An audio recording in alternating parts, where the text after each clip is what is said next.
So the ninth principle of NLP is perception is reality. It means that there is nothing like reality. There is only perception. No two minds are alike. The reality exists in the mind only. We have already discussed this in the previous episodes that the information comes to our mind through five senses, and these information we delete, distort and generalized based on our perception.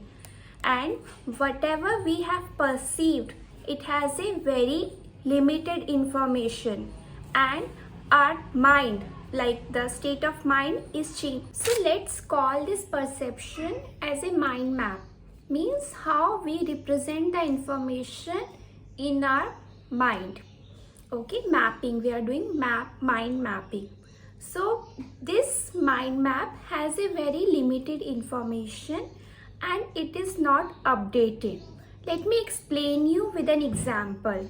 Suppose we want to navigate and we are using a road map.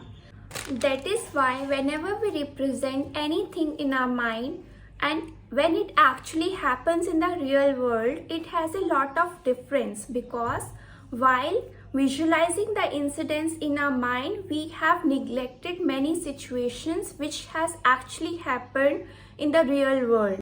And this roadmap will not give you the information about the weather condition, traffic condition, and road signs and many other things. So suppose if today you are going to reach to your destination within half an hour, it might take tomorrow half an hour to 40 minutes or less than 30 minutes also, because there are many other conditions that you are going to face while you are navigating, while you are driving, and this information is not there in your road map. The same thing happens with our mind also.